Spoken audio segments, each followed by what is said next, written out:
Hello and welcome in. It's the PHNX Cardinals podcast, your premier Arizona Cardinal podcast here on an OG's Flavoring Fridays. I'm Johnny Venerable. He is Brack. Welcome into the show. OG's, not your average cannabis-infused gummy. They absolutely positively knock it out of the park when it comes to the flavor and the effects of their gummies. It's a slam dunk, as is this podcast right now. We got 120 here on a Football Friday. We got mock drafts to go through. We got tickets to the draft party to give away. But first, I want to say hello to the team, Damon Dog behind the mic, and of course, Brack. They're looking good in the PHNX merch. That's right. You can get it at the PHNX locker right now. I want to kick off our Football Friday show, Flavoring Friday show, shouting out a couple of our diehards, Gannonite. How about Albert? Got Jason, Hunshot First, Fishbowl Flash, to name a few. Jess, who's in all the chat, in the diehard exclusive Discord or here on the chat here on YouTube. What's going on? Everybody in the chat right now. Darren, you got Anthony, Gabriel, Ozzy, what's going on? Osmar, Sports Hero, Jean-Paul Edward de Dios, which I think is one of the best names in the chat. Gary, what's going on? Everybody having a great time, because this is a day to celebrate. Whether you're a hold the liner, which you're very passionate, we love all of you, or you're people that believe that the Cardinals would inevitably trade down out of fourth overall. This is a great day to be an Arizona Cardinals fan, because a legitimate future star was at the Cardinals facility today, Johnny, and Marvin Harrison Jr. You can let your imagination run wild of Marv catching passes from Kyler Murray, him walking into the facility saying, "Hey, what's up, Kyler?" and them embracing each other, kind of like we heard the story of Paris Johnson Jr. last year. You can this is a day to let that imagination just go crazy. So it's a good day. It is, although I might rain on the parade a little bit here. You know what I thought when I saw that today? This is either the first time Marvin is part of this organization is at the facility, or this is the last time that Marvin Harrison Jr. is at that facility. Like, take that in for a second. Let's enjoy today. Dare you? But I mean, these are the cold hard truths that this show even 3 minutes into the show. Couldn't even entertain him for 30 seconds. This is a tease, right? This is the ultimate tease. You want to make sure you seal the deal on April 25th. It's in the Cardinals' hands, but it's not in Marvin's hands. And I think that's disappointing. Yeah. I want to narrow the conversation down to something we touched on earlier this week when this news broke that Marvin was going to be visiting with the Cardinals. This is greater than just any old top 30 visit, right? This is, with all due respect to Malik Neighbors and all these other guys. Johnson. This isn't the defensive tackle out of Northern Iowa. A little bit different. This is a courting of sorts on both ends. This is a red carpet affair. This is Marvin Harrison Jr., maybe even his dad. Basically, the parties are getting together for the first time, hopefully not the last time, to be able to say definitively, this is a match we need to make happen. This is a Hall of Fame level prospect for an organization that knows a thing or two about receivers, that desperately, sure as hell needs one now. So my question to you, Brack, is there anything Marvin Harrison Jr. can do today within the next 24 or 48 hours? We didn't dispatch Damon to go sit outside, Kurt Warner Avenue in Tempe and check on sweet baby Marv. But is there anything definitively right now that you believe Marvin Harrison Jr. can do to sway the opinion definitively in the Cardinals taking him fourth overall? Yeah, continue to make it hard. Continue to show that, he's a guy, he's an off the bus type player, right? He's an off the bus type athlete when he walks off, and he's, every bit of 6'4", and he walks in, he plays the wide receiver position, much like somebody that played the position at a very high level here in the desert for 17 seasons, Larry Fitzgerald. What it looks like to see a guy at that size and then know the athleticism and just kind of somebody that makes people stop what they're doing when he walks into a room. I think Marvin Harrison Jr. has that ability, and it makes the Arizona Cardinals pause, put a pause to what they've probably surrounded themselves with for the last couple weeks, and deep diving a very realistic potential trade down scenario. Like Marvin Harrison Jr., I hope it's not like a filthy use of the Arizona Cardinals and using him as a pawn to kind of put on Instagram stories to make your ex maybe a little jelly. Like maybe are they trying to play this game with the Minnesota Vikings, who have been utilizing the media to kind of make it a little bit easier on there, maybe benefit the trade on their side? Are the Cardinals trying to do the same for themselves and saying, hey, we still have the ability to just stick and pick and take this elite wide receiver out of Ohio State. We even have him visiting. He's here at our facility. You try to bluff us, or you try to play any games here, we will not think twice and take this player.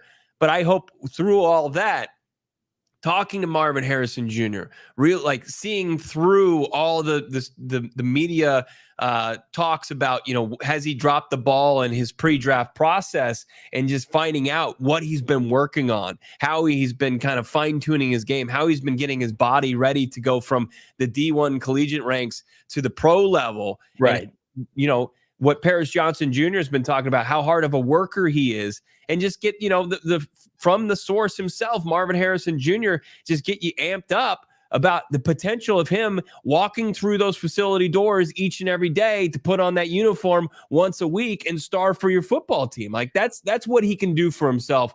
Kind of put that right back at the forefront of Monti Ossenfort and the decision makers' minds of the Arizona Cardinals. Yeah, you want the Cardinals to sweat this out, to be uncomfortable, because how many times have we been uncomfortable following this franchise with a top 10 pick, not knowing which player we want is going to be available, right? There have been many instances, even in the top 10, where Arizona Cardinal fans, I look back at one, 4 years ago, Isaiah Simmons, 8th overall, right? There's a lot of dysfunction around the fan base. You were hoping Jeff Okudah fell. There were a bunch of guys I think a lot of us would rather have. There's unity with the fan base, which is very rare. Like the singular player, for the most part, save for our guy Deuce and Didi in the chat, Marvin at 4 is the pick, and he's going to be there, and it's a unified front. And if you're the Arizona Cardinals, this is what a top pick is supposed to represent. It doesn't always work out this way. Like how many times they've been picking, and, I think back to, and with all due respect to like Zaven Collins in 2021, the blue chippers of that draft in 2021 went where they were supposed to go, in the top 10 to 12, right? Remember, we had delusions of grandeur that Devontae Smith was going to fall and Micah Parsons. None of that happened. There have been drafts with this franchise, whether they're picking top 10, 20, whatever, where you were hoping and praying a Joe Thomas fell, somebody like that. And they didn't. And you took another player, and more than likely it didn't work out, at least to the ceiling in which you hoped. You build up draft season 3 months, 6 months, 9 months sometimes out of the calendar year, and you get to April, and it can be underwhelming. That doesn't need to be this draft this year. You've been given the golden ticket, the golden goose. Your blue chipper is going to be there 4th overall, and it's up to you, really. And we've said this as much. I put it in my Johnny on the spot last week. It's up for the Cardinals just not to blow this. And I love first-round picks as much as anybody. I would love to be able to do mock drafts this time next year with my co-host, and the Cardinals have 2 first-rounders again. That's fantastic. But you know what else is fantastic? Winning games with elite players, having players that sell jerseys, superstar players, right? I'm at the point where now I'm just so numb to trade backs, assets, more picks, blah, blah, blah. It's like, it's the best player in the draft. Like, what are we doing? If they are convinced right now, and there's prospect fatigue all over the Twitter streets, if he comes into their building today and they're wowed by him, and they already have him graded as the best singular prospect, like I get you want more picks, you want more assets, you want to better the team. I think everybody is going to give this franchise grace. If they make the pick with Marvin, he hits, and maybe the defense takes a little bit more time because you don't have those extra picks to get a corner or a defensive lineman. We're okay with that. What we don't want to do is, we have a lot of holes, so we're just going to fill them with lesser tier players, respectfully, in comparison to Marvin. That is a mistake. Right. It's like, oh, you really liked what you saw from this offense at the end of last season. Think about it, what would happen to it if you put this player in your offense, right? You figured out what at least your short-term plan for the left tackle position can be with Jonah Williams potentially. and then just add this playmaker at the X wide receiver position that you got zero production from down the stretch, zero. And then you put rocket fuel in this offense, and it could take you to the moon. It really could. It could put you, knocking on the door as far as potentially top 5 offense. I don't think that's unrealistic. You get James Conner cooking, you get Kyler Murray in the second year in his system, you get Greg Dortch comfortable, you get Michael Wilson in his sophomore season here with the Arizona Cardinals, and then you add a player like Marvin Harrison Jr., who can he can go out and win any catch against any DB in this league right out of the gates.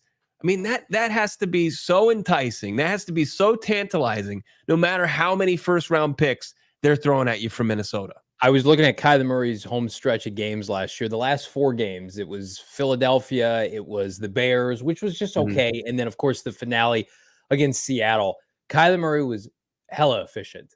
So he was sacked only 4 times, right? He ran for a technical term, would you say? Yes. Hella productive? Hella productive. 6 touchdowns, just to 1 interception, averaging about 250 yards passing, 100 yards rushing total, and a passer rating almost of 110, completing 70% of his throws in the last 3 games of the season when he looked his best. Now, the Bears game, a little bit hit or miss, but it's Greg Dortch, it's Michael Wilson, it's Trey McBride, a little bit of Elijah Higgins, and of course, James Conner. Like, they don't need a ton offensively.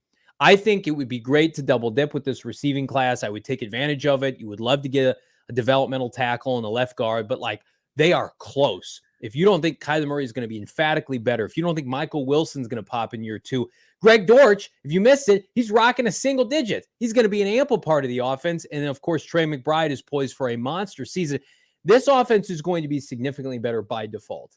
But what Marvin does is it solidifies it, I think, as a top 10 unit this year. I think with Marvin Harrison Jr., and you just start allocating yards, touchdowns, Kyler Murray's production, if he's healthy, this is a top 8 to 10 unit in the NFL. Their schedule's not nearly as tough, but you remove Marvin from that, and you've got Michael Wilson, who I love, that's missed time, and then Greg Dortch, who has not had a full-time role yet, and Trey McBride, can he do it again? And James Conner, another year older. Then you suddenly put more pressure on other, like Marvin is here to take the weight off of everybody. It is realistic to expect him 1,300 yards as a rookie. I mean, think about the caliber of prospect we're talking about where we would saddle those expectations. Last year, it was just like, hey, can Paris Johnson Jr., can he play? Can he start, most of the games? And now I think, what are realistic expectations for Marvin if they draft him? It is at least 1,000 yards, double-digit touchdowns. I mean, if that's what we're talking about, what decision is there to make? Right. I mean, it's as far as prospects go, as far as the NFL draft, which is an inexact science, and you've seen even, some surefire prospects bust. When you got a guy whose floor is so high and then his ceiling is even higher, like Marvin Harrison Jr., like I don't think, especially when we've seen recent rookie wide receiver productivity, guys like Jamar Chase, guys like Justin Jefferson, and we're going to talk about the guy who actually drafted Justin Jefferson in his comments on a potential trade down for the Vikings. But guys just come into the league and immediately, rewrite the history books and be as productive as ever and achieve, like right out of the gates, wide receiver 1 status. And, the Arizona Cardinals and the way that they've kind of maneuvered this offseason and free agency, and we know how sometimes that can be fool's gold, but to just elevate the roster and the talent or lack thereof that they had on it, it still shows that they need a wide receiver. They need a top flight wide receiver, especially one that can run out of the X.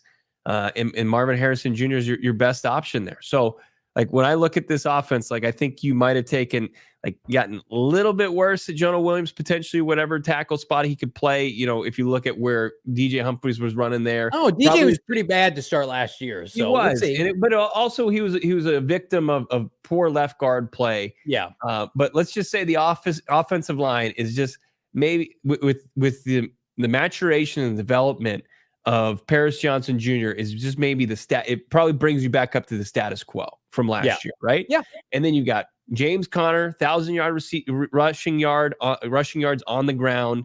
He was just a beast.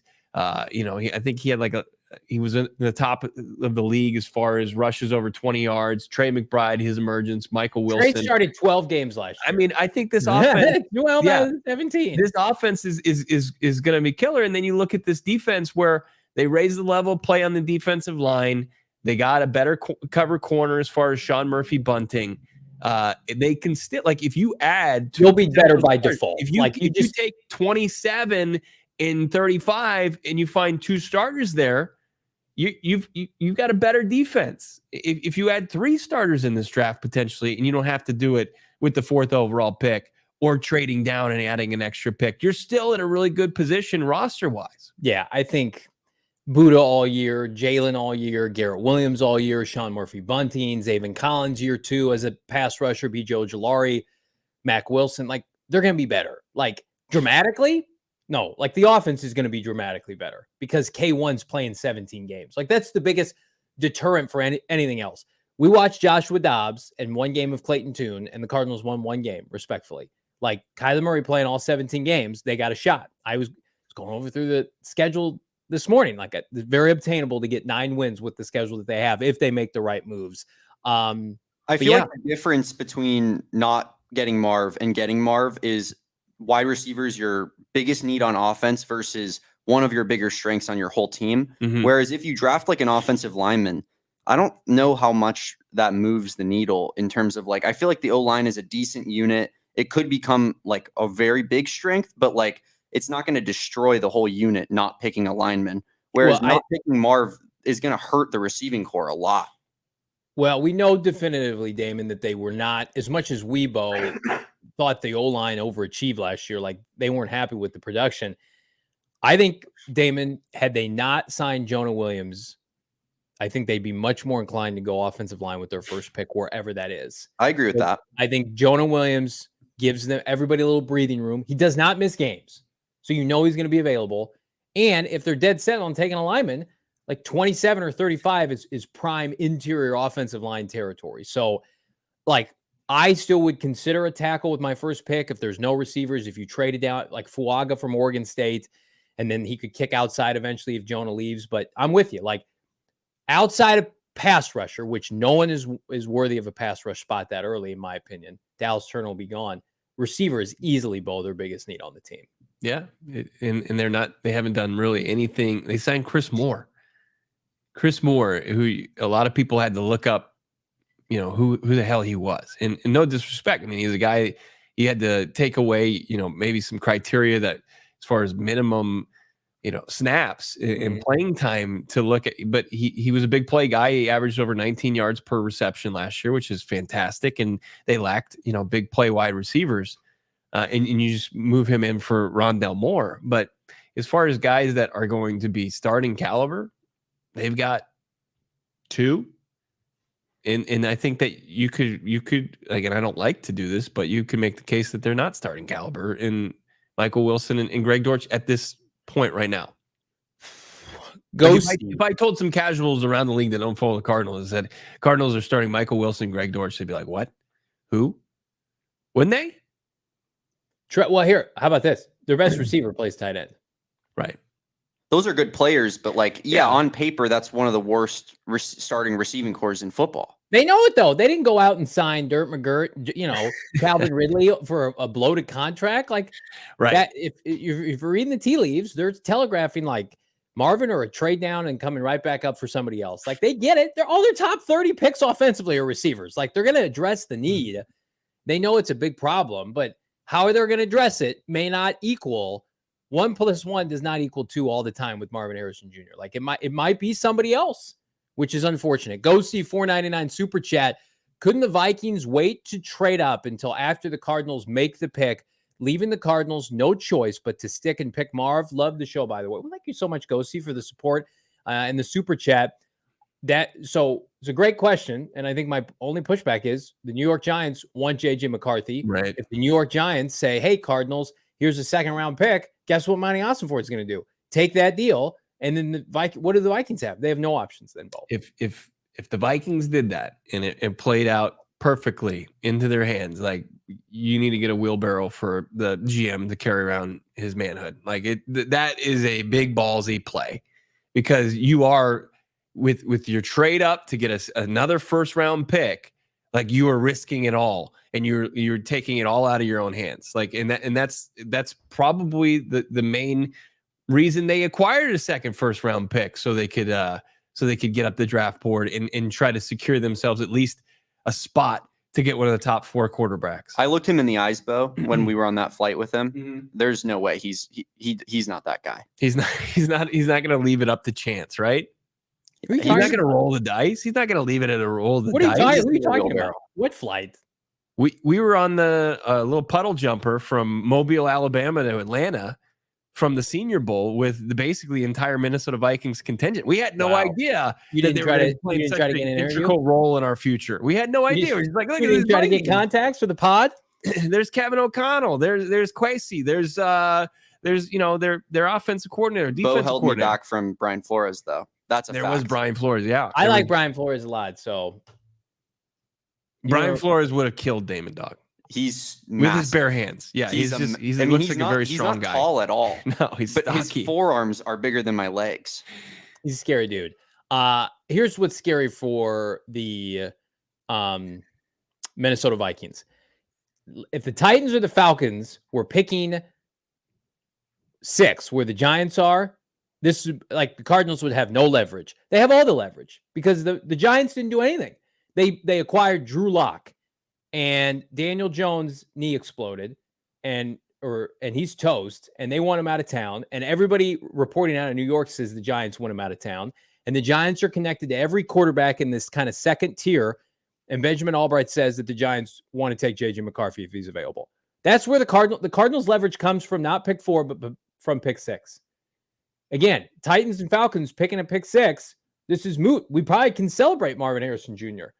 But the threat of the Giants for the Minnesota Vikings is real because 4-6 is much more tolerable, Bo, than 4-11 because you guarantee yourself without having to discard any additional draft capital to come up from 11 to 8 or whatever.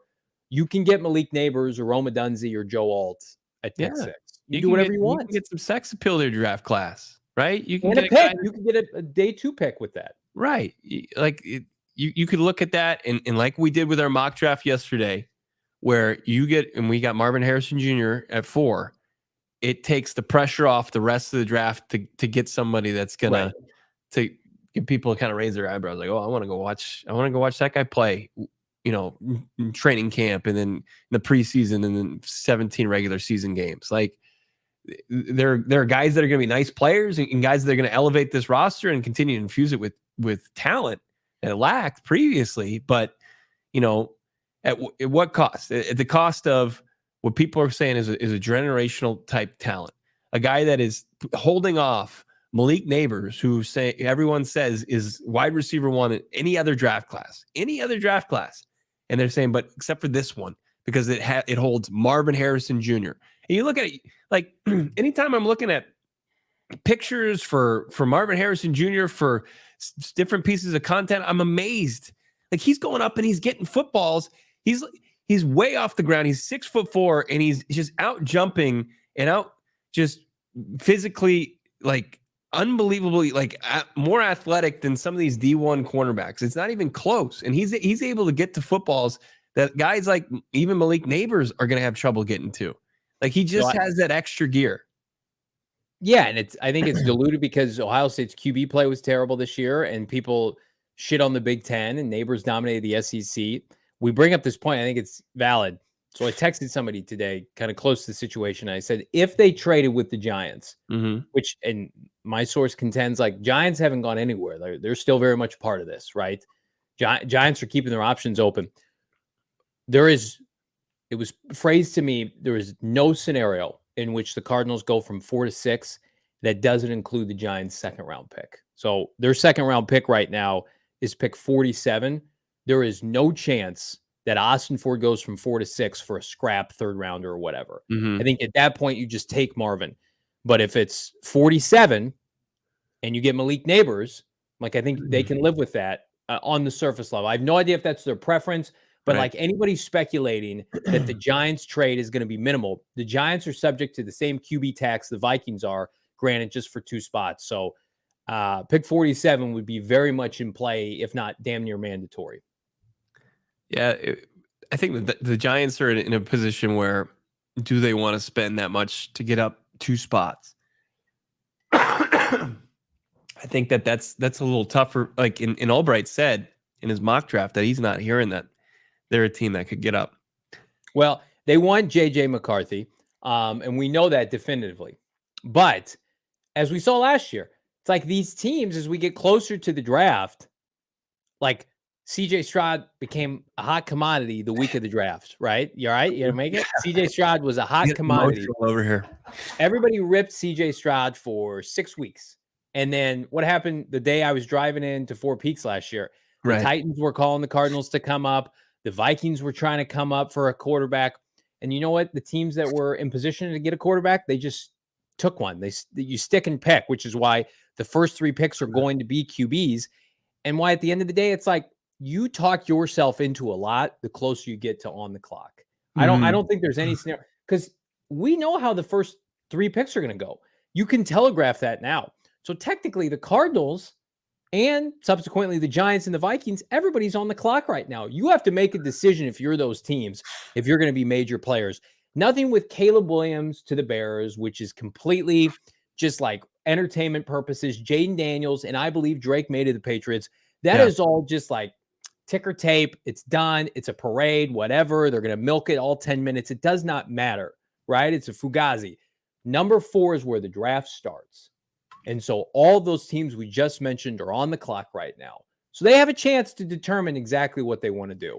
But I've kind of become I've accepted the reality that if you trade out of 4, and this isn't a hot take, the Marvin Harrison Jr. dream is dead. I'm not buying that you're getting back up to 5. I think I agree with you. Yeah. Like once you trade out, like you're so close to Marvin Harrison Jr. right now.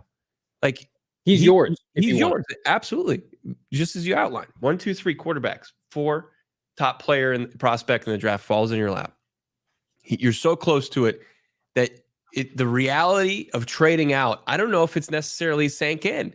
I don't think it's resonated yet because like once you open that door and you're out of that pick, there's going to be other teams and they're going to view Jim Harbaugh and the new brain trust in Los Angeles, and their phone's going to light up.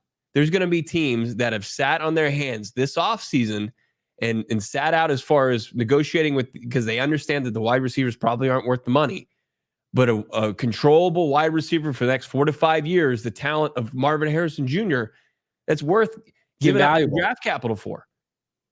The Cardinals would have, they would be out of the, like they would certainly have the draft capital to get up. But do they want to spend all the ones that they would get in return? It would almost be a wash. It's why we never see it happen. Right. It's never happened before where you go from 4 and then you go down and you come back up for 5. Like it's like they do cockamamie stuff like this in the NBA where players are traded afterwards for picks or whatever that they just acquired. Like the NFL is pretty cut and dry. Like you pass on somebody. The Cardinals essentially by trading down are telling Marvin and his dad, like, sorry, guys, it's not going to happen here. Like, if you want to get back up, at 7, or if you want to get back up. You're coming up for Rome Odunze. You're not coming up for Marv. Right. And at that point, it's like you leave yourself, and this is what we always talk about, so vulnerable to these receivers and this tackle being not available. You deserve what you get with 11-23 in a future 1. Be prepared for that reality. And again, it may work out long term, but the backlash is going to be significant because this fan base has been tarnished by bust drafts of the past, passing on premium picks of the past, Adrian Peterson, Terrell Suggs. Like you can put Marvin in that category until otherwise. And it puts immense pressures we always outline on especially who you take at 11. Like, poor son of a bitch that they take at 11, especially if it's not somebody that falls and is a premium player. Like if it's somebody that we expect to be there at 11, everybody is going to be furious. And that player, unfortunately, is going to have a like it was like Andy Isabella over DK Metcalf. It's like Levi Brown over Adrian Peterson. It becomes one of those situations. I hope it works out better for said player if they do that. But man, that's a lot because of the buildup for Marvin. Would you say is the most significant since, I don't even know, unified fandom, like consistency across the board? Do you think that Bruce Arians or Steve Wilkes or Cliff Kingsbury, do you think walking around Arizona, Phoenix, that people were yelling certain players they wanted drafted at them, like Jonathan Gannon. People yell Marvin Harrison. People have been yelling Marvin Harrison Jr. at Jonathan Gannon. I'm people. Yeah. When he's like out in the greater Phoenix area. Right. I kept trying to whisper it in his ear when we interviewed him. Draft Marvin. He was like, get this Marvin guy away from me. He transcends the football casuals. He transcends college football fans. He is a star, a mega star. His dad's in the Hall of Fame. He dominated college football. But I mean, man, when will we get resolution? We won't get resolution until that little icon comes in and it says the pick is in. Yeah. That sweet little sounder for ESPN. Then, like once it goes in, then our hearts are going to stop until Goodell walks up there and there's no trade that's been made, no reports. And then, Gila River Resort and Casino at Wildhorse Pass becomes the Electric Factory. And we celebrate. Or we don't. But this is what days like today where Marvin Harrison Jr. is in the building, visiting the Cardinals, and they're talking to him and they're having conversations, putting the finishing touches on their scouting report for him. And you could bet that Marvin Harrison Jr. and his camp and Marvin Harrison Sr., they want to go as high as possible. He wants that on his resume. So he's come here with a mission to make sure that he's undeniable for the Arizona Cardinals. And hopefully they did that. He had a real impressive interview with them at the Combine. And hopefully he did everything that he could to put himself in the conversation. He wants to be the top non-quarterback off the board. And I'm sure he thinks it's silly that these guys like JJ McCarthy and Drake May. But I'm sure everybody understands it. Yeah. Yeah. Sports hero Monti will be judged for centuries for this pick. I think, like, if you're Monti Ossenfort's family, if you're his kids, his wife, aren't you just saying, like, I know we got to win games and the roster's got to get better. Like, what are we doing here? Just take the best player, and nobody's going to, at least in short-term memory, nobody's going to hold it against Monti Ossenfort if Marvin Harrison Jr. doesn't become an all-pro superstar.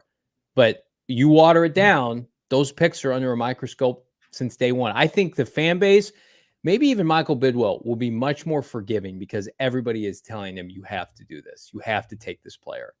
I know it's his job to win games and get it right, but part of it's just, I don't think Marvin Harrison Jr. has bust potential unless it's a catastrophic knock on wood injury. Like, I think he's going to sleepwalk his way to consistently 1,000. When in this league where Calvin Ridley has the quietest 1,000-yard receiving season in NFL history this past year, and he gets paid all that money by Tennessee, it's like, you're telling me Marvin Harrison Jr. is not going to do that? Right. Marvin Harrison Jr. It's not happening. To that, he could sleepwalk his way to 50 yards per game or whatever it is.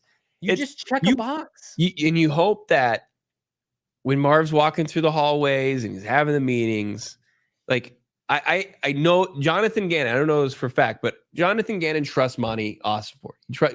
Whatever direction, he said this much at the league meetings, and we played it for you. He said, when I asked him about, are you concerned about passing on a player the caliber of Marvin Harrison Jr.? He's like, look, I know we're going to get better, and I know that looks a lot of different ways. And basically, he trusts Monti Ossenfort. He's going to let him cook.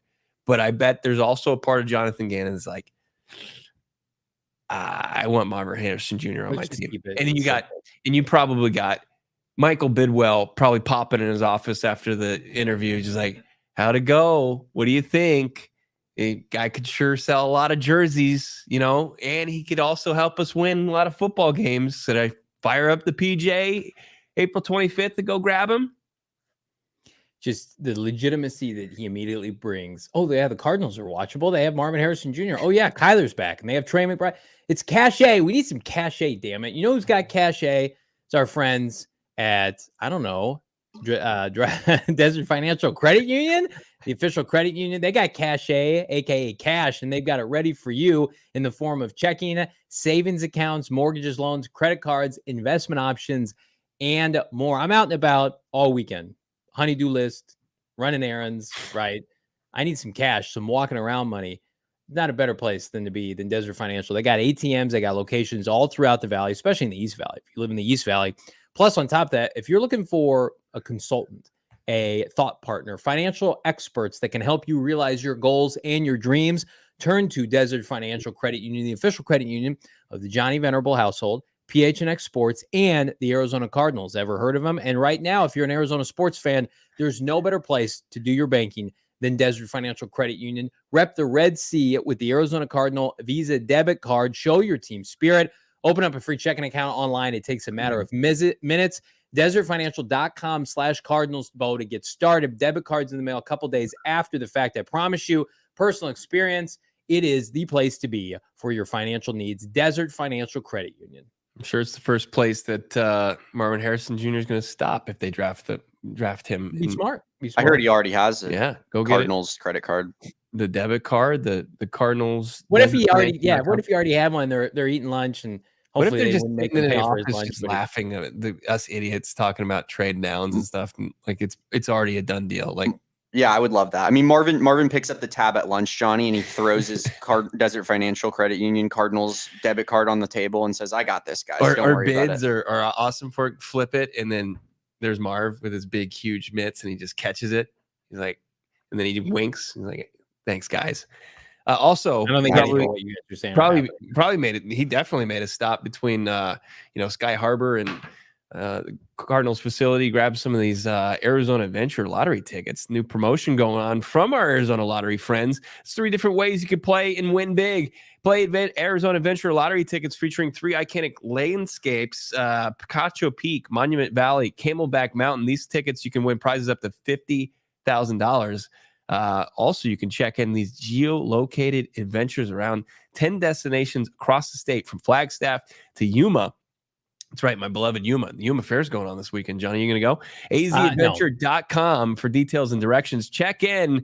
Enter tickets online for a chance for $1 million cash in Arizona travel prizes. So the proceeds, they go to ticket sales, support environmental conservation among important initiatives across the state. Arizona Lottery, not just about playing games and winning prizes, it's about giving back to the state and its communities. Visit azadventure.com for more information on how you can take an adventure for a chance to win $1 million cash in Arizona travel prizes. Arizona Lottery, Arizona Adventure. Am I going to Yuma this weekend? No, I'm reading super chats. Christian Marks. Great. You like fair food? I've been to the Yuma Starbucks on my way to Disneyland, and that's as much time as I'll be spending in Yuma right now. Don't come back. $5 super chat. Christian Marks, Pennsylvania-based Cardinal fan, saying, "Hold the line." Hashtag HTL for our precious Damon Dog, the OG originator of Hold the Line. Damon, he gets it. I was talking to Christian on Instagram. We were DMing a little bit. It was nice to meet Christian. He's a big time listener. Nice. Thank him. Thank you for the $5. HTL from our guy there in PA. Jaden, the GOAT, who DM'd me on Twitter, it says his name is Jaden Daniels by coincidence. What's up, Mr. Jaden? PHNX, let's go. Marv coming home soon. I hope you're right. $1.99 super chat. I hope this is all just checking boxes, dotting I's, crossing T's. But knowing Monti Ossenfort, Bo, he loves a good trade and he wants to maximize pick 4. So I don't think it's resolved by any means. What if one of the first people Marvin Harrison Jr. met today was BJ Ujulari? He's like, "Hey man, what's up? What number you wear?" You know what number I wear. You know damn well what number I wear. You know what number I wear. Yeah. If BJ Ojulari, Kyle Pitts was about to give up number 8 to Kirk Cousins. Like, I think BJ Ojulari. Did you see that deal? Did you see that the NFL was like, "The hell you are. You have to buy every Kyle Pitts number 8. You have to buy out the Kyle Pitts jerseys." It's going to be like hundreds of thousands of dollars. Yeah. You think that respect for BJ Ojulari? Like, I don't think that's going to cost that much. No. Respectfully. Dudes, $2 super chat. The ultimate weapon plus K1 equals Super Bowl win. Tune Jobo. $2 super chat, dudes. It's going to be sad when Joel's playing for the Titans and Clayton Tune QB3, but hopefully for the sake of Deuce, that doesn't happen. But I'm with you. I love good offensive linemen, and I love Joe Alt. I just different world, different universe. Joe Alt's on the Arizona Cardinals. The multiverse for the Cardinals. They just build the trenches. It's not a bad dimension to live in. Aspen Hall jumping in, $1.99 super chat. What's going on, Aspen? Where would you rank Kyler at in the NFL? Johnny? Anywhere between 8 to 12. And I think his high end is, we saw, MVP caliber. Certainly somebody that can take you to the postseason and hopefully win you games there. I think he's somebody that has never had consistently good coaching in the NFL. So I would put him, I think when the QB rankings come out this year ahead of the season, he's going to be right inside or outside the top 10, 9, 10, 11, 12, somewhere around there. Yeah.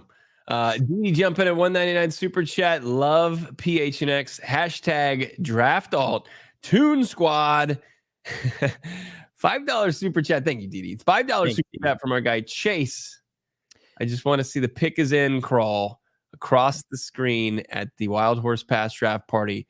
We'll go nuts. Can't wait. Thanks, guys. Love the show. Thank you, Chase. It's so fun because we're going to talk. We got some tickets to give out for Gila River Resorts. We got some updates on maybe adding some more tickets. But Chase, I'm going to tell you right now, if that happens, just be on cloud 9 for the rest of our coverage. If that doesn't happen, like, I don't know how I'm going to do like 10 more hours of programming between Thursday and Saturday, which we're talking about doing a watch along Saturday. Obviously, we're going to have definitive coverage Thursday and Friday, end to end, wire to wire for the first 3 rounds. If they don't get Marvin, and I have to see Marvin fall to another team and graphics and all this stuff and articles written, it's going to be tough, man. So it will be unequivocally. And I was at the LA Rams playoff game. The Cardinals were not competitive in that game. Since I've been a part of this podcast and this network, it will be the most nervous I have ever been for anything Cardinal related, easily. Do you think you'll barf? Maybe. It's not off the table. I'm not known to vomit, but like, here's what, you watch games with me all the time. Yeah. I like to pace and I like to stand up. I'll have to stand up on our set. I won't be able to sit down until the picks in. It's going to be intense. If I have to see Anthony Totri gloating in my face about Marvin Harrison Jr., I'm going to throw up everywhere. Get him out of here. It's sold out. He doesn't have a ticket. He's at Waffle House. We're banning him. Yeah, we're going to have his picture up. It's like, don't let this man into the draft party. The icon. Yeah, go ahead. $4.99 super chat. Got to get MHJ. I think after the deal last year, we thought we were going to get Caleb and MHJ at the top 2 or with the 2 top 5 picks. MHJ is the one we need, and he's there. It's there. It's everything. The dominoes fell. The icon, like everything since the last 2 games of the season from Philadelphia, Seattle, has been leading up to the next 3 weeks. How can they get Marvin Harrison Jr.? Will he, remember all the bullshit? Will he want to come to Arizona? Check. He wants to be a Cardinal. He and Paris talk all the time. He loves Kyler Murray. Will the teams ahead of them, will there be court? Like Jaden Daniels, we talked about it in January. Can Jaden Daniels gift us Marvin? Jaden Daniels did his job. The prodigal son from ASU took care of business, and he's going to go 2nd overall. And we all think Drake May's going to New England. It's done. The stars have aligned. But then JJ McCarthy has entered the equation with his fraudulent ass numbers, 2,900 yards and 22 touchdown passes. And now it's like, what am I supposed to do with the 4th overall pick? Can I refuse a team that now has 2 firsts and a first next year? They're not going to pass on him for a singular player, but they might pass on him for a package of picks. And that's dicey. Yeah. Let's keep it going with these super chats here. Thank you, everybody that's chiming in here. The chat is on fire here on an OG's Flavor and Fridays. Is it Dolex? Dalex? Dale.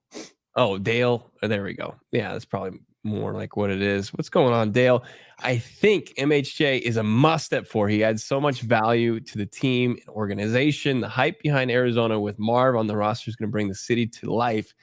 He's that much of an impact. Love this podcast. We love you. Thank you, Dale. Thank you so much for the $9.99 super chat.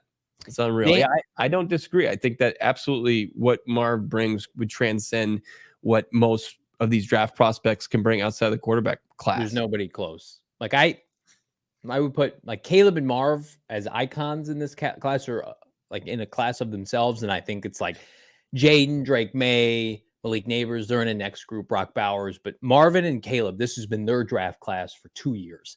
Dan T, $2 super chat. This is why you guys aren't GMs, and he is. Wow. Yeah. Taking a shot at us in a super chat.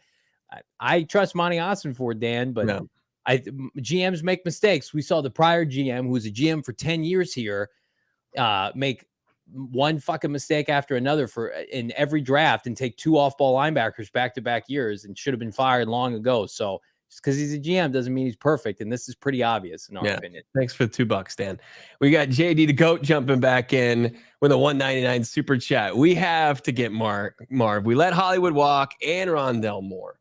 Like in it, look, I've seen a couple videos of Hollywood running routes with Patrick Mahomes, and if he like Hollywood's one of those guys you'll root for, but at the same time, I don't know if it was ever going to work here in the desert. Like he was going to have to stay healthy. I don't know if there was a contract that was going to make sense for them. So it just for them to kind of mutually part ways, where he's in a prove it deal, and the Arizona Cardinals are rebuilding their wide receiver room. Marv would be absolutely the best option for them to rebuild that room. It's cooking with grease, but there are other paths to rebuilding a room, but I think Marv is the best path. Rudy, $1.99, simply elegantly hold the line. Thank you, Rudy. Well, I'm going to tell you who thinks the Cardinals may not hold the line, and that's ex-Viking GM Rick Spielman. Good GM in his heyday, as you mentioned, Bo. Drafted Justin Jefferson. He was on local CBS radio. Vikings GM Rick Spielman thinks Minnesota will overpay if they strike out on the top 3 QBs, which is what everybody assumes, and try to get JJ McCarthy. Quote, they're going to have to give picks 11 and 23 and their 2025 first. Finally, somebody who's living in reality. Plus some more draft capital. What does he know? Oh, turns out he knows a lot. I think JJ will be a good pro, but Minnesota will have to overpay to get him. At this point, they don't have a choice given their QB room currently. Guy knows his shit, man. I watched the clip itself. I very, very adamant. Like, you have shown your hand, Minnesota Vikings. You are desperate. You're not getting Drake May, Jaden Daniels, or Caleb Williams. If you want JJ McCarthy, you are going to have to give up a premium to get him.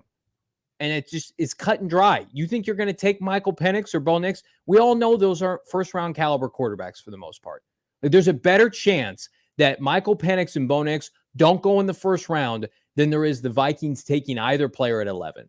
So you do not move up. Like, nobody just say it out loud. You do not move up from the second round to 23 if you don't plan on using those picks to get a quarterback. And you sure as hell don't do it, Bo, if you thought New England on the surface level was not going to trade with you, or the Cardinals or the Chargers. Like, you had an outline to come up. What are you doing there? I was looking at the replies to that tweet because they're unreal. I was like, there's no way that Vikings fans, because it's a Vikings fan account. Eat it, Vikings fans. Oh man, they're fantastic. How about this one guy, DJ the Jeep? He says they have Darnold. No need to trade up unless the scenario is right. Okay. All right. This guy, Brad, saying, coming from Rick, that's very rich. He never was in this situation. He loved trading down. I mean, he's the guy that found you Justin Jefferson. He's a really good general manager. I mean, it's like they parted ways in his time. He missed on some first-round corners, but this is to be expected from a trade back merchant, Rick Spielman. He never had what it took to get an aggressive for quarterback. He signed Kirk Cousins. He signed Kirk Cousins to a guaranteed deal. That's not aggressive enough for these guys. He was an above average general manager. He might get another GM job eventually. Like, if Trent Baalke can get hired again, he's going to get hired again. Good hell. What is going on? Vikings fans, wake up. You know what? Somebody commented on one of our recent live streams, which, by the way, drop a comment down below. It was the best comment I've seen in like 3 months. It basically just said, Vikings fans can piss them on all they want, guys. You guys are in the loop, in the know. Vikings media knows that they'll have to trade 3-1s. So just disregard what Twitter's saying and talking heads on national TV. The Minnesota Vikings media, the people in Minneapolis are good people. The people that cover that team, that's a first-class organization, are trying to condition the fans to understand, if you do a deal, you're going to give up 3 first-round picks. You are not nickel and diming anybody. And what makes it harder for them to comprehend is you're doing it for a quarterback, which a lot of us are guessing is a pretty average quarterback prospect. You're overpaying. Like, I think they'd feel better if it was Jaden or Caleb, certainly, and Drake May. And I think they're taking out the price on Cardinal fans rather than you're upset about the prospect. You're not upset about the price. Right. Yeah. I mean, you'd be upset about you just paid a ton of money for a mid meal, a meal that's not that great. It's like an airplane meal. Yeah, that's what you're doing. It's like when we go and you get the accoutrement, you get the meat, you get the cheeses, you ask for some milk, and it's like $27. It's like, well, I'm hungry, I got to eat, right? It's an 8-hour flight. You got to have a quarterback. Your choice to not eating before the flight. Your choice not signing a competent quarterback and going with Sam Darnold. Kyle Shanahan had Sam Darnold. Kyle Shanahan and Kevin O'Connell are close. Kevin O'Connell was with Kyle Shanahan. Kyle Shanahan knows Sam Darnold can't play. He let Sam Darnold go. They drafted Brock Purdy. Brock Purdy was better than Sam Darnold.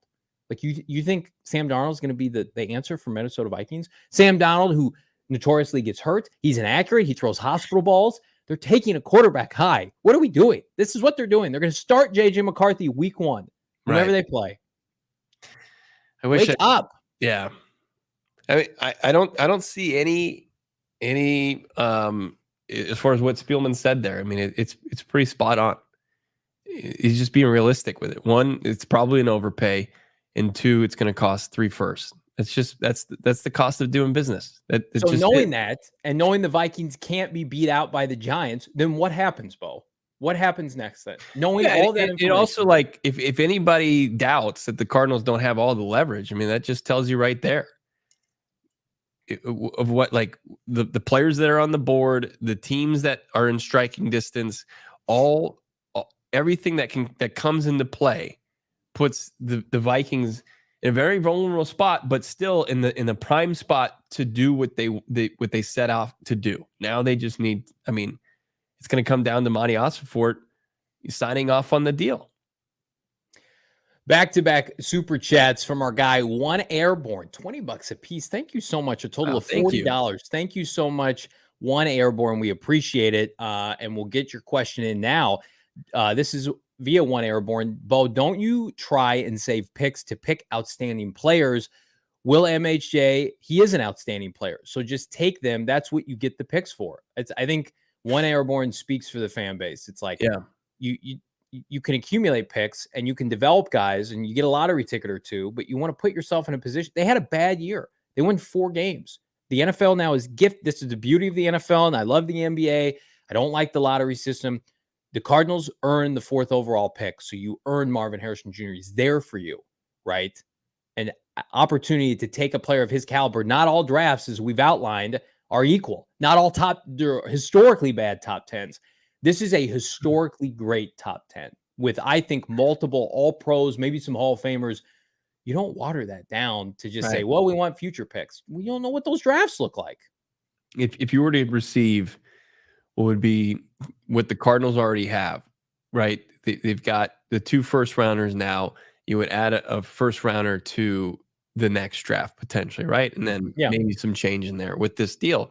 It's like, okay, you could add 2 more starters there. But if you do that and you start to get and you continue to go on the trajectory of this rebuild, at some point you're going to look at this roster and you say it lacks star power, offensive side of football or defensive side of football.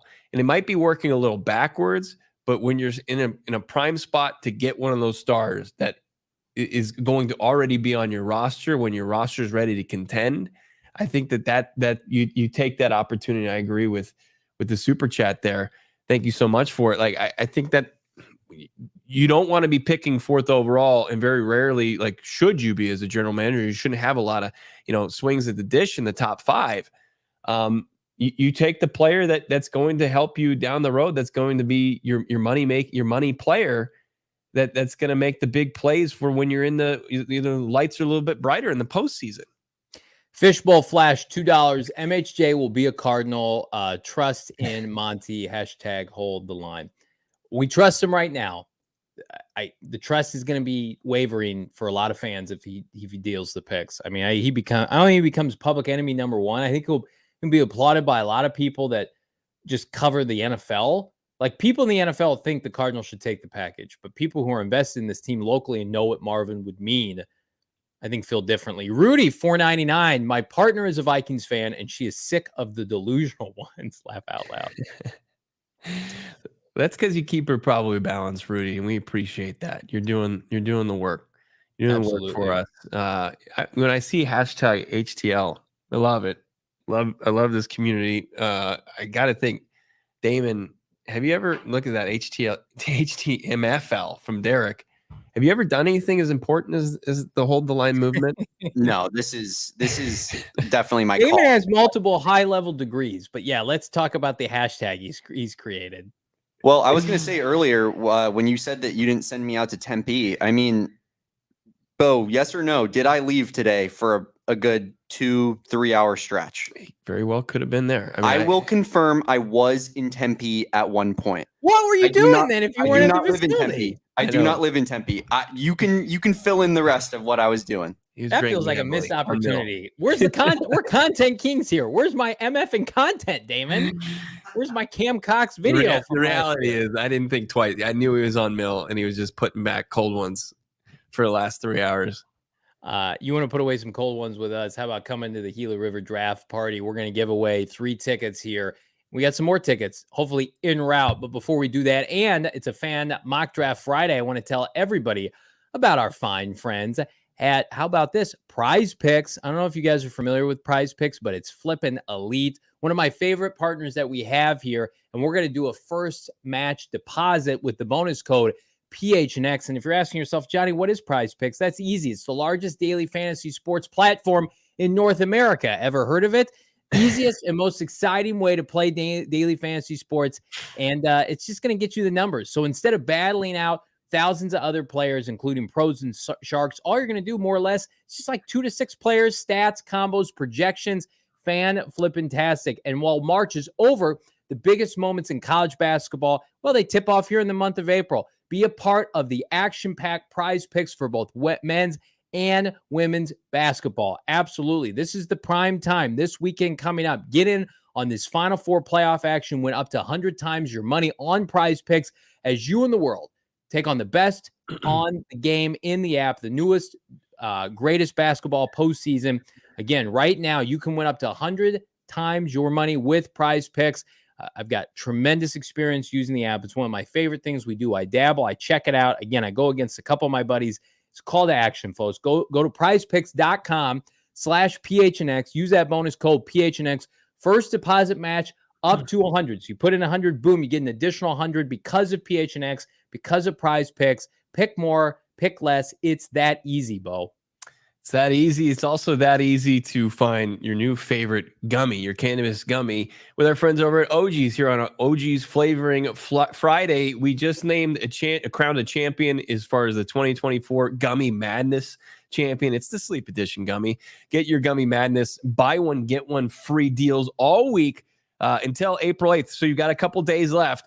Check out in your local dispensary. You can get those sleep time gummies. They help you get to sleep, stay asleep. They're fantastic. Or you can just go figure out if you want, maybe a different experience from your gummies. OG's has something for everyone. Check out their full product line, ogsbrands.com. That's OGEEZ brands.com. Check out the fruits. Check out the creams. Check out the naturals. Check out the big naturals. You got to love that with what they got going on. 100 milligrams of THC. You got the perforated slices. I saw you give me that little sly look. You thought I was going a different direction with that. Learn more. OG's gummies at ogsbrands.com. Also on your socials at OG's Brands. Do not miss out. ogsbrands.com. Must be 21 years or older. And of course, enjoy them responsibly. A couple casuals talking about naturals here. Let's get to a ticket giveaway here. So Gila River Resorts and Casinos, the home of the PHNX Cardinals draft party 3 weeks from yesterday at Gila River Resorts, Wild Horse Pass Casinos. We are maxed out, tapped out to capacity. However, we're going to be giving away free tickets this week, next week, potentially the week after. We're pushing our GM Saul Bookman. He is delivering with more tickets, more capacity, Bo. So again, if you were not chosen at random today, you still have an opportunity to win tickets. We're going to try to take care of as many people as we can. We appreciate the people who wanted to sign up, maybe who couldn't because of paychecks, payday, whenever it fell. So we're doing our best. We're squeezing as many people as we can for what is said to be the biggest, the best event we've ever done here at PHNX Cardinals, PHNX Sports. Let's check out our 3 winners here on a Football Friday. Again, the 3 initial winners for the PHNX draft party are Jason Sandoval, friend of the program, a.k.a. Han Shot First, Sergio Montoya, and Victor Flanning Jr. You have won each a ticket to the draft party. One singular ticket per entry. Free drinks, free entry, free food, eligible for giveaways. Could be some personalities, could be some celebrities there. TBD on that, but we're going to have a great time. Wild Horse Pass. Jason, Sergio, Victor, congratulations. Can't wait to see you at the draft party. Yeah, absolutely. We have a few more tickets to give away, which we'll do so. So those who were not selected today, stay confident. We're working hard for you on our behalf, on your behalf. As Johnny said, I was hitting up Saul several times today, like, hey, can we get these people in? They reached out to me here in my Instagram DMs. They emailed me. They hit up Johnny on Twitter. Victor pumped. Yeah, let's LFG. Let's get in there. I see everybody out there. Isaac, Isabella, we got Jimmy, Juan. They still want to get into the draft party. We're still working hard on your behalf. We're going to try and make it happen here. You're still eligible for the next giveaways. So you haven't gone anywhere. We've got you locked and loaded. No worries. Yeah, Spencer, like everybody, we're trying to get you all in because we all want to celebrate this pivotal draft for the Arizona Cardinals together. All right. Speaking of draft, you guys sent them in. It's a record amount of mock drafts here on a Fan Mock Friday. We're going to go rapid fire here. We're going to rotate every mock draft. Bo and I are going to rate them on a scale of 1 to 5 Monties. Damon Dog, are we ready? Cue up the first mock draft here on a Football Friday. It's Jess's mock draft, Bo. Just a little cutie, little two-piecer here. I love Jess. I don't love back-to-back wide receivers. I mean, I do like Adonai Mitchell at 27, but at the same time, when you got Marvin Harrison Jr., I'm starting to look at that defensive side of the football or the offensive line. Man, I hate to do it, but I'm going to go to Monty Mock. You all right? Yeah. I'm taking back. I love the wide receiver play. Yeah, if you're giving this at least a 4, Monty, if you're the one that's grading it, but I'm the one that's grading it. You are. I'll do the next one here. Slowly Pixie Mock Bo Brack. First of all, before I grade it, what do you think of the names? Solo Wing Pixie, or is that what you're talking about? Or are you talking about the Slowly Pixie Mock? It's good. He's one of our diehard members. I thought that was something that was like a Star Wars thing. Solo Wing, is that something that how dare you say that to me? This is elite content. This is elite haul. I'm gonna go 3.5 out of 5. Jared Verse somehow at pick 15, so I'm guessing you traded pick 27 and a future pick. No issue with that. Kingsley at 35. Where's he playing? Developmental guy. I'll go 3.5, Bo, out of 5. Yeah, that's real solid. Let's go on to Albert's mock draft here. Albert, one of our diehards, using the Pro Football Network mock draft machine. MHJ, Byron Murphy II, Jordan Morgan, Braden Fisk. Man, that's a solid first 4 picks. Then taking an edge out of Western Michigan, Marshawn Nealon, Chris Abrams-Drain out of Missouri, and Cedric Von Prawn Granger, the interior offensive lineman from Georgia. Just based on the first 4 picks alone, this is a 3, probably 3.5 Monty mock draft. Wow, that's a hard grade. I don't know how realistic it is for Byron Murphy II at 29, but Bo's a hard grader. Who else you need to acquire here? I think that's solid. I mean, it's 1.5 from being a full Monty. Jeez, you need Ed Reed in that group. You need Reggie White part of this mock draft. Joshua Mock's up next. Let's check out Joshua here. I like what I'm seeing so far. He goes Marv Chalk at 6 and a trade back with the Giants. Good hell. So I don't know who went pick 5, but they get Marvin at pick 6 on top of pick 47 and pick 70. Then he gets sweet baby Jerzon Newton at 27. And then the Cardinals, they trade, it looks like, down from 29, and they acquire pick 73, and then they give up 35. They come up. They get Latu at 29, make a couple deals with the Lions. Frazier, the center, out of West Virginia. So now you've got 2 defenders, 2 offensive players. Jackson, cornerback, which we've drafted out of Oregon. Nice player long. Tavondre Sweat. They make another trade. Malachi, Brendan Rice back-to-back. Don't hate that at all. Michael Hall Jr. out of Ohio State. Keegan, the guard out of Michigan, who I think needs to redshirt because he banged up his knee at the end of the season. Braylon Allen's your running back behind James Conner. It's a lot, but I like a lot. So I'm going to give it a 4 out of 5 Monties. I love those names associated Josh with that. is back up there. Can you imagine this? If we go to rookie mini camp and you got Marvin Harrison Jr., Johnny Newton, Latu, Frazier, Kyrie Jackson, Tavondre Sweat, his huge body, Malachi Corley, who's a rock solid wide receiver product, and Brandon Rice and Michael Hall Jr., who's a beast in the interior of the defensive line, just 20 years old. Like, can you have 14 draft picks? Is that even allowed? It's insane. Our draft party would get gross if this happened. Just nasty. I'm ready to be gross. Yeah. I love it. I'm giving that 4.5 Monties. If I almost went the full there. Timmy's mock draft. Timmy. Okay, who we got here? Timmy hit me up on Instagram for this one. He's just going with the first round here. He's got the Arizona Cardinals sticking and picking with Marvin Harrison Jr. at 4, and then at 27 taking Graham Barton out of Duke, 27th overall. Interior offensive line, most likely in his career. I like this. Marvin Harrison Jr. and Graham Barton. I think this is a very solid 3-5 out of 5 Monties. Very solid, Bo. How about our guy Donnie picking spreads, jumping in with his latest mock? Marvin Harrison Jr. sticking and picking at 27 as well for Latu, sticking at 35 with Kool-Aid, and Chris Jenkins at 66, taking Jalen McMillan, one of the top weapons out of Washington, the wide receiver, Patrick Paul, a tackle out of Houston, and then Ray Davis, a halfback in the 4th round out of Kentucky. You give this one a grade. I don't love Latu. Yeah. You know that. I really like Latu, especially at 27. And then you get Kool-Aid, who's dealing with different issues, his stock falling. If you can get him in the 2nd round, and then a player like Jenkins at 66, your first of 3 third-round picks in the 3rd round, and then McMillan. I like their first 5 picks here. I really do. I'm going to give it 4 Monties.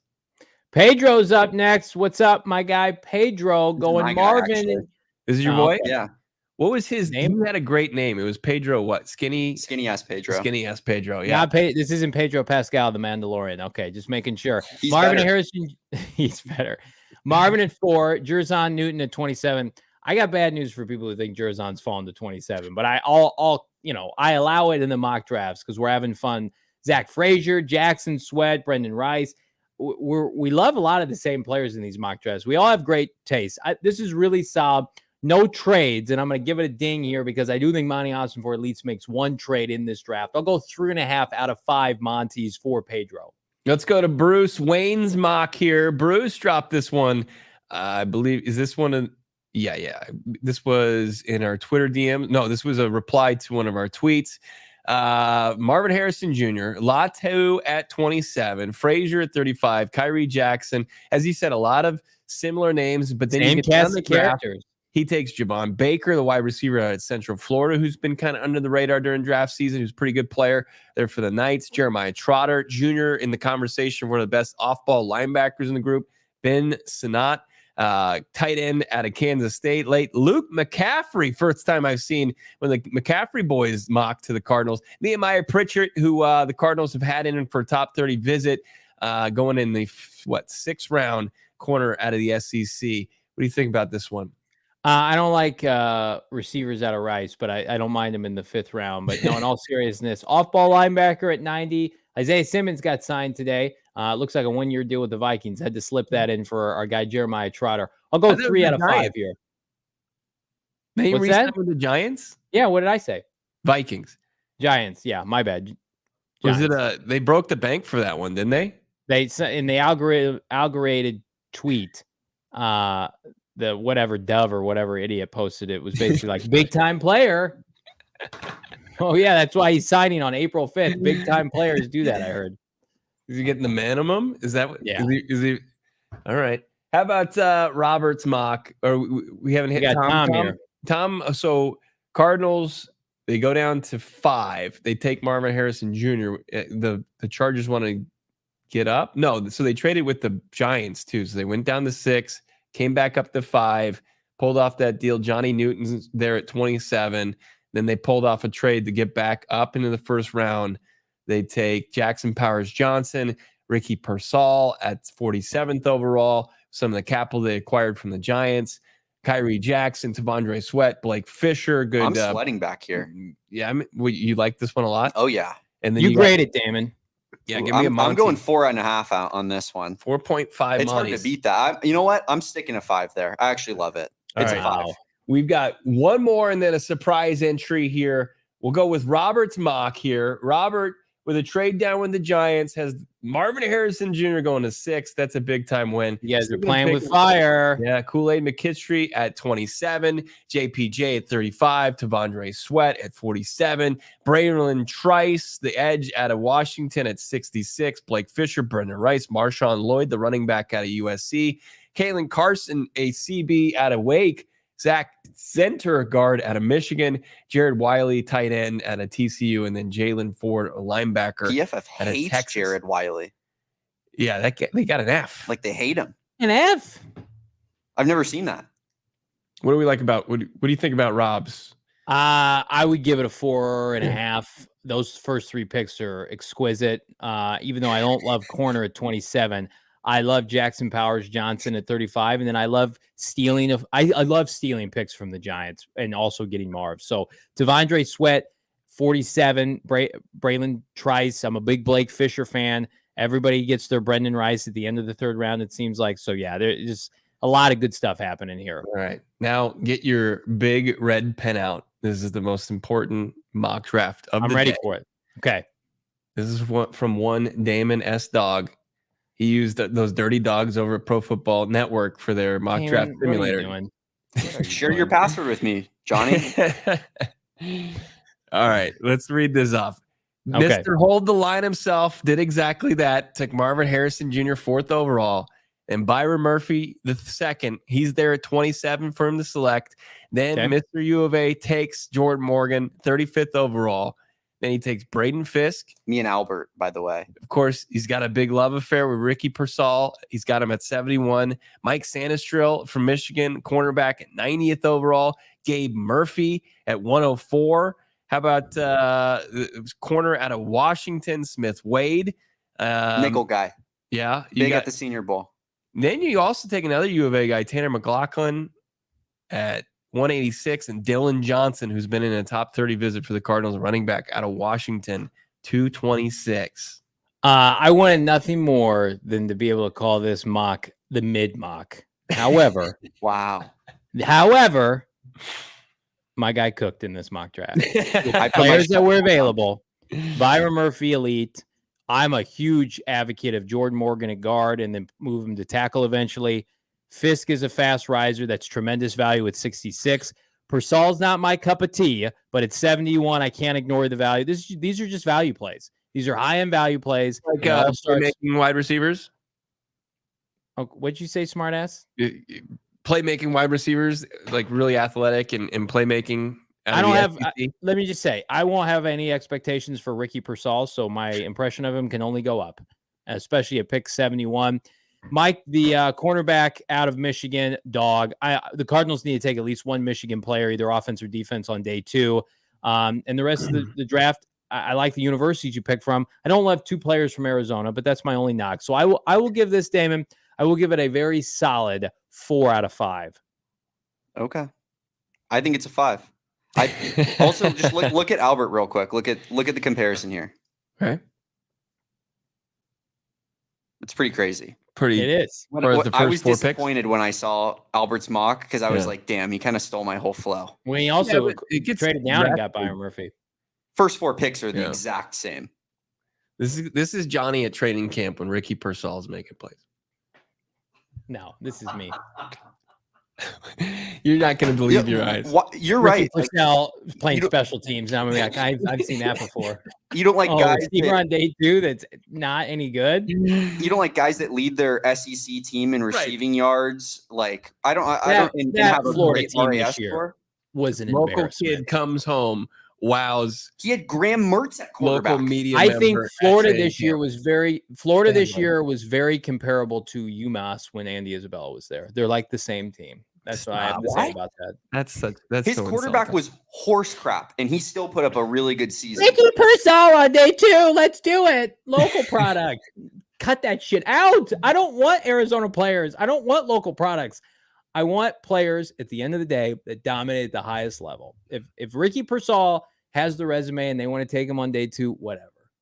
Not in lieu Also in lieu of Marvin, if Ricky Pearsall is like your answer, we got problems. If Ladd McConkey is your Ladd McConkey or one of these Xavier Worthy, if that's your answer at number one receiver, we got big time problems.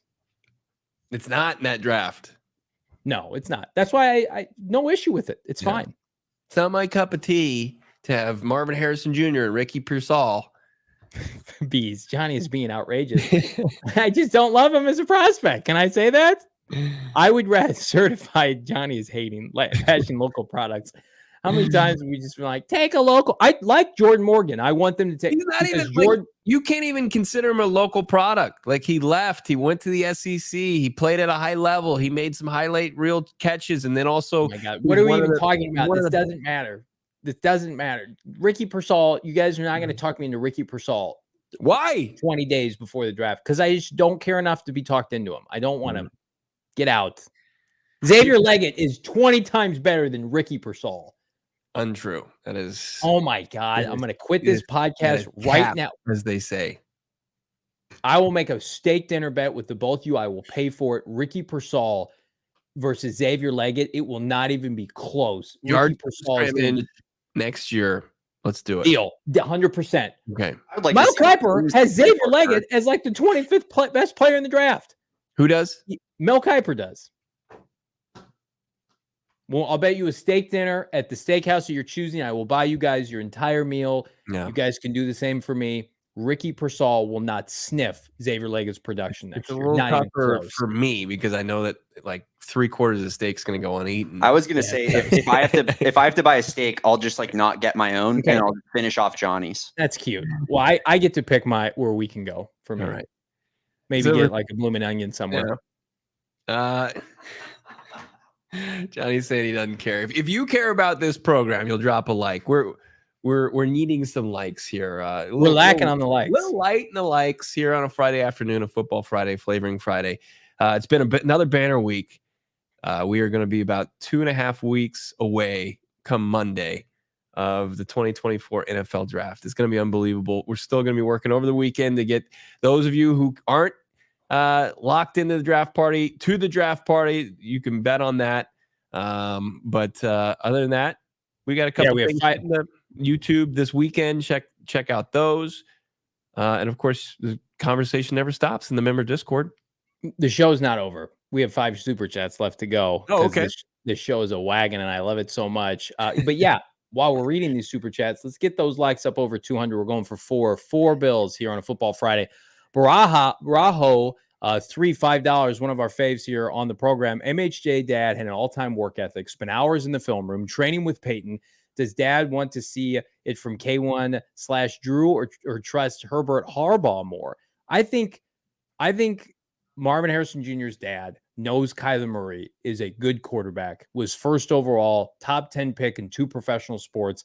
I don't think he has any issue. If the Cardinals think Kyler's good enough, then I think Marvin Harrison Sr. will think he's good enough. I think that the Arizona Cardinals, just how they run offensively is more wide receiver friendly. I mean, I know that there's a past relationship with Harbaugh. I know Herbert, obviously it's 2 good situations, no doubt about it. But what Harbaugh really wants to do is ground and pound, what he was known for the 49ers and how he operated at Michigan. I mean, just think about what the issues are or problems with JJ McCarthy. We don't know a lot about him because he didn't throw the football a whole lot.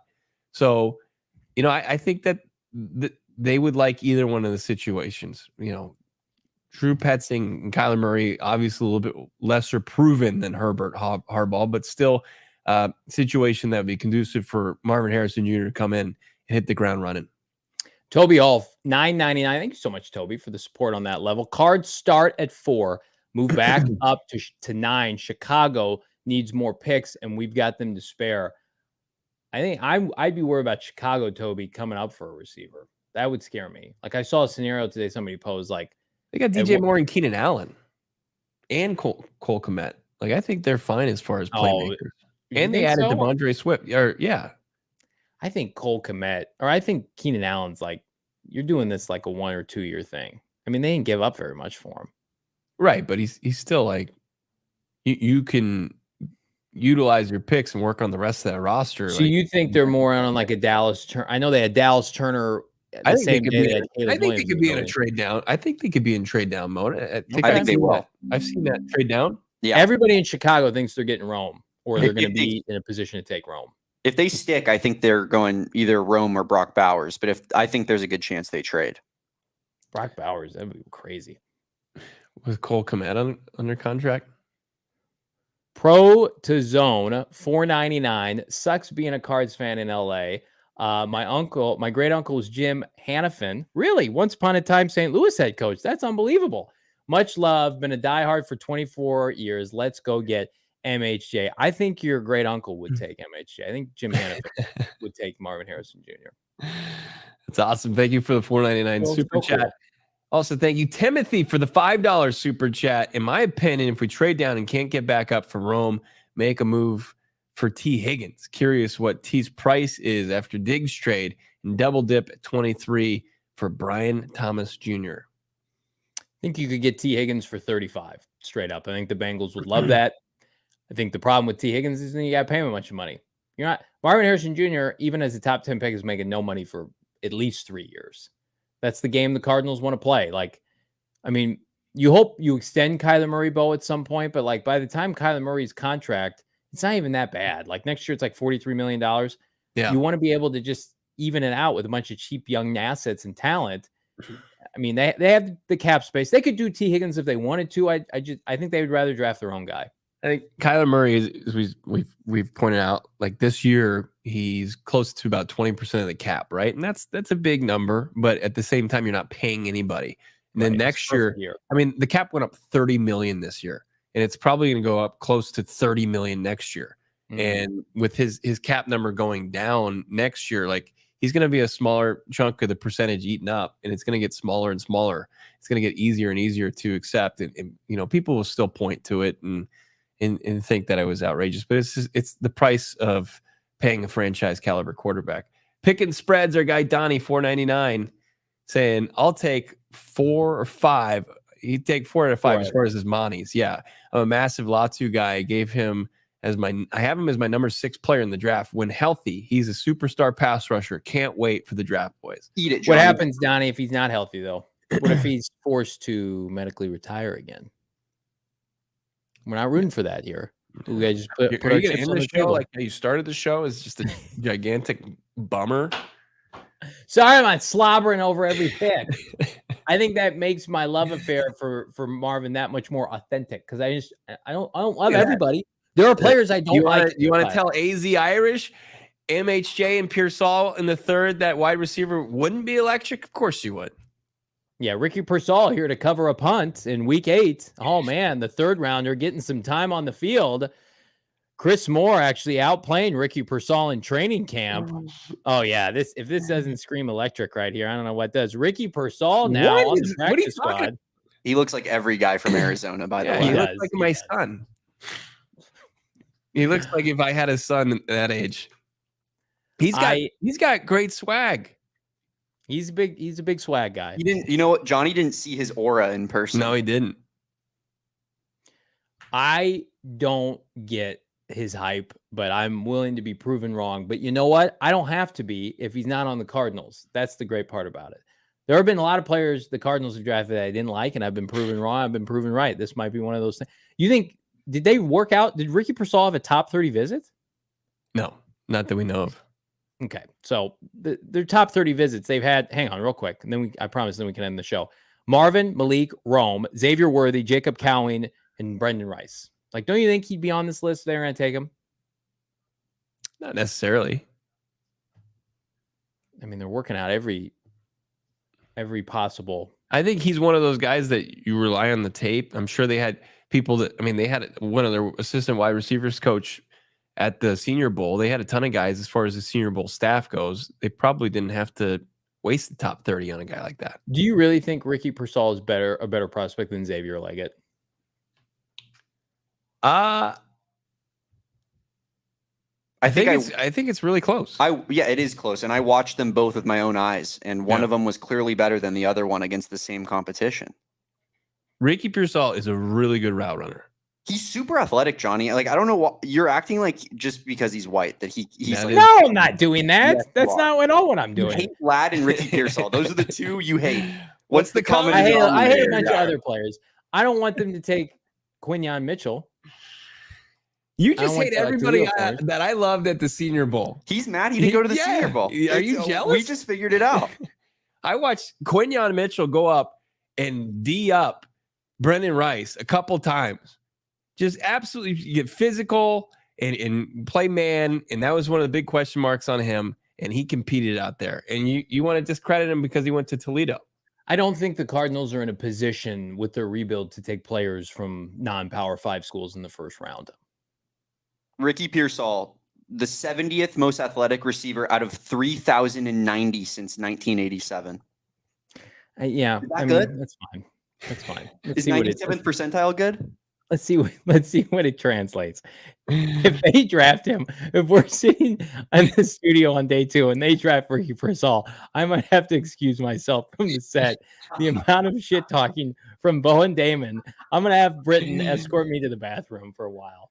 Just be off air.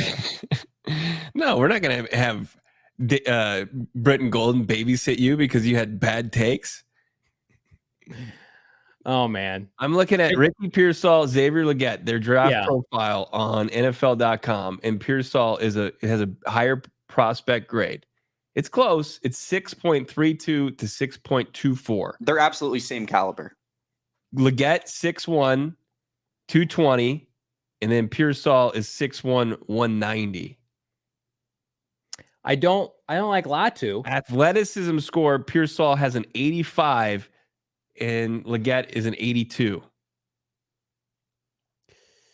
Yeah.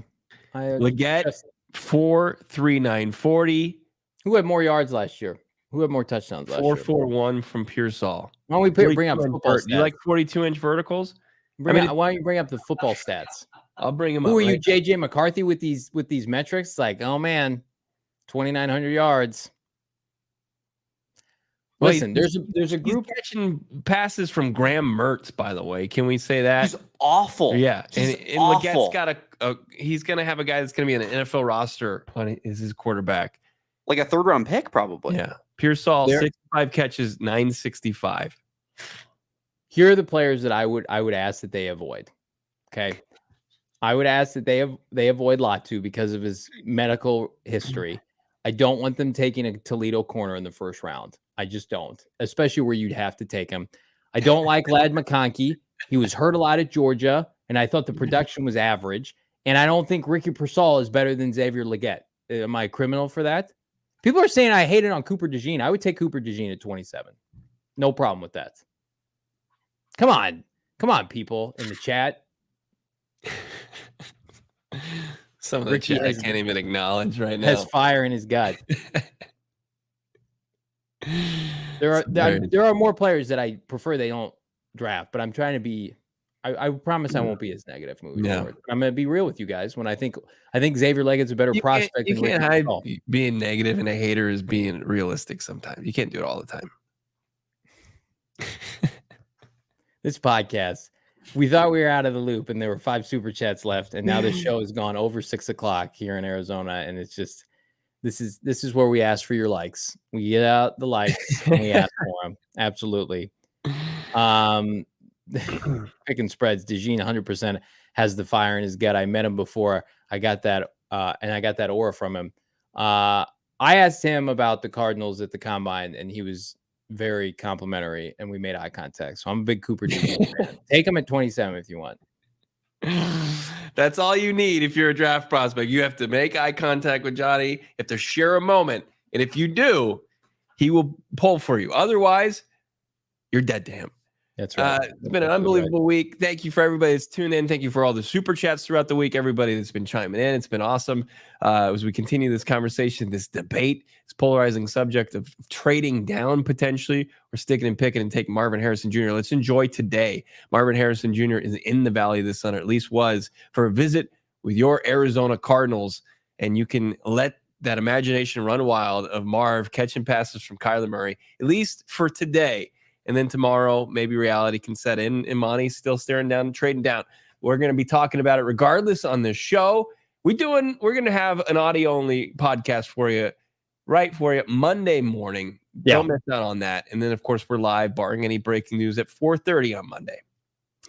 Like and subscribe. Leave us a 5-star wherever you get your podcast. Again, become a diehard. Go PHNX.com. If you're still hoping to get in on the draft festivities, keep us in mind. DM us. Let us know you want to attend. We will do our best to continue to push to max capacity. We're not holding the line with Gila River Resorts and Casinos. We are upping the capacity the best we can. In the meantime, have a fabulous weekend, everybody. In all seriousness, we thank you for the immense support. Drop a like, leave a comment down below with your preference of what the Arizona Cardinals will do, maybe in a trade down at pick 27 or more. Thank you all to our diehards, especially for Bo, Damon, and I. We will see you back on Monday. Peace. We all silly like the mayor.